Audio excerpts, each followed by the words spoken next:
Jacqueline evict ஆகிட்டாங்க. Promo போட்டு அவங்களே பார்த்தீங்கன்னா 4வது ப்ரோமோ போட்டு கன்ஃபார்ம் பண்ணிட்டாங்க. அவங்களுக்கு நடந்த அநீதி என்ன அப்படின்னு சொல்லிட்டு நம்ம பார்க்க போகிறோம். இந்த பணப்பெட்டி டாஸ்கே பார்த்தீங்கன்னா ஒரு மிட்வீக் எவிக்ஷன் வைக்கிறதுக்கு பதிலாக பணப்பெட்டி தூக்கிட்டு எவனாச்சும் வருவான், எவனாச்சும் வந்து ஸ்லிப் ஆவான், அவனை நம்ம வந்து அப்படியே பார்த்தீங்கன்னா கப்புன்னு வெளியில் போட்டுடலாம் அப்படின்னு சொல்லிட்டு தான் வந்து பிக் பாஸ் டீம் வந்து பிளான் பண்ணியிருக்காங்க. ஏன்னா மிட்வீக் எவிக்ஷன் வந்து மக்கள்லாம் ஓட்டு போடுறாங்க, அவங்க ஒரு கொஸ்டின் கேட்பானுங்க, எதுக்கு நம்ம எவனாச்சும் டைட்டில் எவனோ சிக்கட்டும் டிஆர்பிக்கான நம்ம என்ன வேணா பண்ணிடலாம், 2ல் 1 பார்த்துறேன் அப்படின்னு சொல்லிட்டு தான் பார்த்தீங்கன்னா பிக் பாஸ் டீம் வந்து இந்த விஷயத்தில் வந்து கலாய் இறங்கியிருக்காங்க. நாளே வந்து எல்லாருமே வந்து முத்துக்குமரன் ஃபேன்ஸாக இருக்கட்டும் எல்லாரும் வந்து பதச்சு போனாங்க, ஐயோ இவனுக்கு எதுக்குடா தேவையில்லாத வேலைன்னு சொல்லிட்டு. ஆனால் அவர் ஈஸியாகவே முடிச்சிட்டாரு. 2வது ரயான் பார்த்தீங்கன்னா சூப்பராகவே அவருமே முடிச்சிட்டாரு. ஆனால் இன்னைக்கு நடக்கக்கூடிய டாஸ்க் காலையிலேருந்து நம்ம பார்த்துட்டு இருந்தோம். பவித்ரா நம்ம ரயான் வச்சது அப்படியே பார்த்தீங்கன்னா அவர் ஒரு 16 செகண்டில் வந்தார், இவங்க 25 செகண்டில் கண்டிப்பாக வந்துடலாம், ஒரு பாசிபிள் தான். டஃப்பாக இருக்குன்னு சொன்ன விஷயத்தில் பார்த்தீங்கன்னா கண்டிப்பாக வந்து டஃப்பே எதுவுமே கொடுக்காம வந்து கேஷுவலாக கொடுத்த மாதிரி இருந்துச்சு. பார்த்தீங்கன்னா அதை அடித்து நவுத்திட்டு பார்த்தீங்கன்னா பவித்ரா அவர்கள் வெளியில் வந்து உள்ளே வந்துட்டாங்க வீட்டுக்குள்ளே. அதன் பிறகு கொஞ்சம் டஃப்பாக இருக்கணும் அப்படின்னு சொல்லிட்டு பார்த்தீங்கன்னா சௌந்தர்யாவுக்கு வந்து பணத்தை ஏற்றி கொஞ்சம் வந்து மீட்டர் வந்து கொஞ்சம் கூட கொடுத்தாங்க.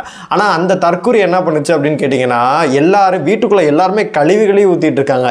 ரவீந்தர்லாம் சொல்கிறார் இதெல்லாம் கண்டிப்பாக அதுக்கு ஒரு பேக் ஃபயராக ஆகும் சௌந்தர்யாவுக்கு, ஏன்னா போயிட்டு சீன் காமிச்சிட்டு ஒடியாந்துருச்சு. அது என்னப்பா லைவ்ல பார்க்கும்போது எனக்குலாம் சிரிப்பா இருக்கு, அப்படியே அழுதுகிட்டு போற மாதிரி போயிட்டு அங்கிட்டு போய் லைட்டா சிரிச்சுக்கிட்டு அப்படியே ஓடியாச்சு.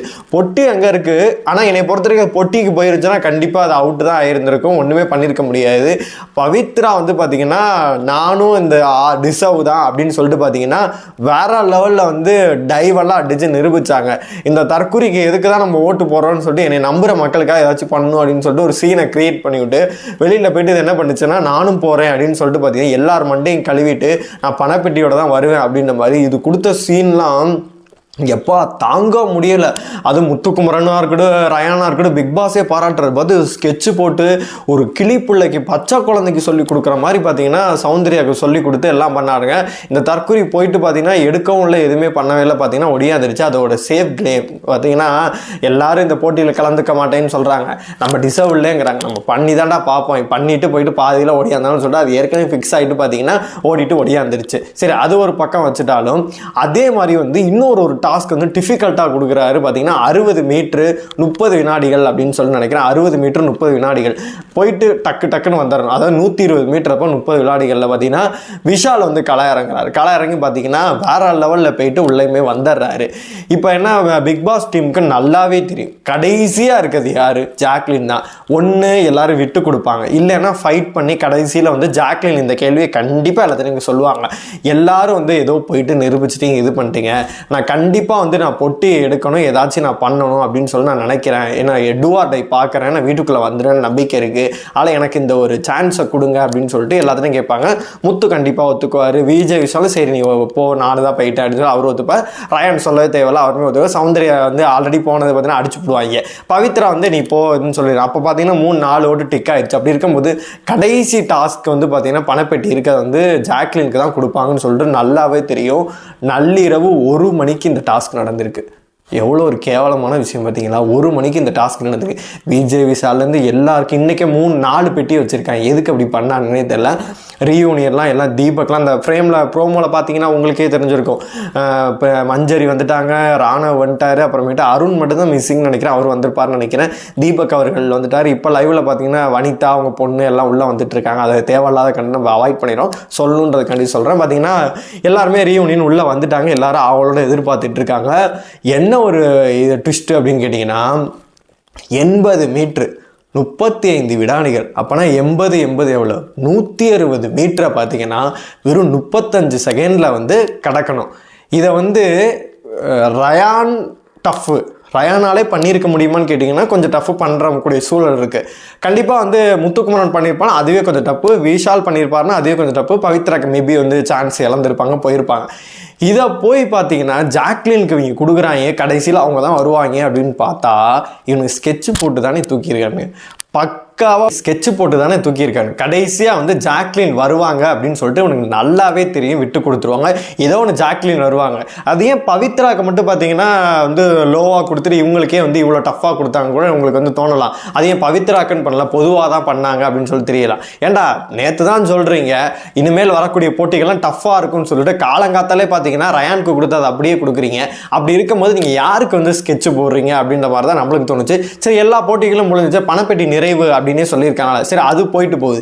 அது மட்டும் இல்லாமல் இந்த 80 metre 120 metre up and down 35 செகண்டில் பார்த்தீங்கன்னா உள்ளே வரணுன்ற மாதிரி சொன்னாங்க. அவங்க வந்து நம்ம ஓடும் போதே தெரியுது அவங்கள வந்து நம்ம பாடி ஷேமிங்லாம் பண்ண வேணாம். அவங்களோட வெயிட் அவங்க ஓட முடியாது தான். கண்டிப்பாக வந்து நம்ம ஜாக்லின் ஃபேன்ஸ் எல்லாமே பார்த்தீங்கன்னா கொந்தளிச்சுட்டு இருக்கு. அதுதான் இவங்க எதுக்கு இப்படி சதி திட்டம் தீட்டினானுங்க அப்படின்னு சொல்லி இவங்களால காப்பாற்ற முடியாதா ஜாக்லினை. அந்த இடத்துல பார்த்தீங்கன்னா அவங்க ஓட முடியலை. என்ன நம்ம பார்க்கும்போது நல்லாவே தெரியுது அவங்க அவ்வளோ ஃபைட் கொடுக்குறாங்க, அவ்வளோ முயற்சி பண்ணி பார்த்தீங்கன்னா கடைசியில் அந்த 35 செகண்ட் கழிச்சு பார்த்தீங்கன்னா உள்ளே வந்துட்டாங்க. ஆனால் பிக் பாஸ் வந்து அப்பயே அறிவிக்கலை. திரும்பி ஒரு டிஸ்கஷன் உள்ளே போகுது. 37 செகண்டில் அவங்க வந்திருக்கதா ஒரு நியூஸ் வந்திருக்கு. இந்த 4வது ப்ரோமோலையும் பார்த்தீங்கன்னா அதுதான் காமிச்சிருந்தாங்க. 37 செகண்டில் வந்து அவங்க வந்துட்டாங்க உள்ளே. அப்படி இருக்கும்போது வீட்டுக்குள்ளே இருக்கும் ஏதோ ஒன்று பண்ணுறாங்க, டஃப்பாக போயிருக்கு, பின்னர் அறிவிக்கப்படும் சொல்லிட்டு பிக் பாஸ் சொல்கிறாரு. சொல்லியுமே இவனுங்க ஏன் டிஸ்கஸ் பண்ணியிருக்க மாட்டானுங்களா? டேய் அந்த பொண்ணு ரன்னர் அப் மாதிரிடா, டாப் 5 அதுதான், அதுக்கு ஃபேன்ஸ் இருக்காங்க, ஓட்டிங் இருக்காங்க, நம்மளோட டிவி ப்ராடக்ட்னு சொல்லிட்டு பல டிஸ்கஷன்லாம் போயிருக்கும். சரி, நம்ம சேனல் ப்ராடக்டாக டிஆர்பி அப்படின்னு பார்க்கும்போது டிஆர்பி அப்படின்னு சொல்லிட்டு பார்த்தீங்கன்னா அதை செஞ்சு விட்டாங்க. ஏன் 37 இதில் 40 செகண்ட் கொடுத்துருந்தா கூட ஜாக்லின் உள்ளே வந்திருப்பாங்க. இது 45 செகண்ட் கொடுக்கணும். 100 மீட்டரே வந்து நம்ம எத்தனை 9 செகண்ட் நினைக்கிறேன் உசைன் போல்டை யாரோ கடந்தாங்க, வந்து எக்ஸாக்டாக எனக்கு தெரியல, 9 செகண்ட் தான் நினைக்கிறேன்.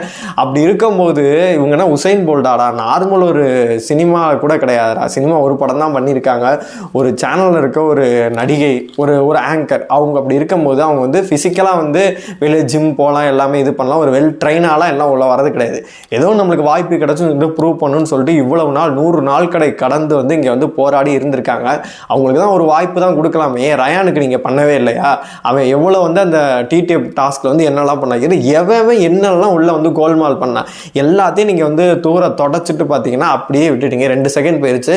அதை நீங்கள் வேற மாதிரி அறிவிக்கலாமே. பிக் பாஸ் டீம் இதை பார்த்துட்டு கரெக்டான நேரத்தில் உள்ள நுழைந்ததால் காப்பாற்றப்படுகிறீர்கள், வெல் டிசர்வ் ஜாக்லின்னு சொல்லிட்டு போக வேண்டியது. என்னடா இருக்குது 4 நாளில் உங்களுக்கு என்னடா டிஆர்பி அப்படின்ற மாதிரி தான் நம்மளுக்கு தோணுது. என்னை பொறுத்த வரைக்கும் இது ஜாக்லினுக்கு ஏற்பட்ட ஒரு அநீதி அப்படின்னு சொல்லிட்டு தான் பார்த்தீங்கன்னா ஜாக்லின் ஃபேன்ஸ் எல்லாமே பார்த்தீங்கன்னா நைட்டே தெரிஞ்சு போச்சு. நைட்டு 1 மணிக்கு வச்சுருக்கானுங்க. 1 மணிக்கு வச்சு செஞ்சு விட்டு பார்த்தீங்கன்னா அந்த பிள்ளைய வந்து இன்றைக்கி அந்த இதை உடச்சிட்டு இப்போ வெளியில் அனுப்புகிறானுங்க. பார்க்கவே ரொம்பவே பாவமாக இருக்குது, அதுவும் இல்லாமல் கடுப்பாக இருக்குது அப்படின்னு தான் சொல்லணும். இந்த 4 நாளில் முத்துக்குமரனை கூட அவங்க வெளியில் வரட்டி விட்டு அந்த ஏஆர்எம் கான்செப்ட் மாதிரி பார்த்தீங்கன்னா ரயானுக்கு கூட டைட்டில் கொடுப்பாங்க, என்ன வேணால் பண்ணுவானுங்க அப்படின்னு தான் சொல்லணும். உங்களை பொறுத்த வரைக்கும் ஜாக்லின் எவிக்ட் ஆனதை பார்க்கும்போது உங்களுக்கு என்ன தோணுதோ மறக்காமல் கமெண்ட் பாக்ஸில் சொல்லுங்கள். இந்த சீசன்லாம் நீங்கள் யாருக்கு சப்போர்ட் பண்ணிட்டு இருக்கீங்களோ மறக்காமல் கமெண்ட் பாக்ஸில் சொல்லுங்கள்.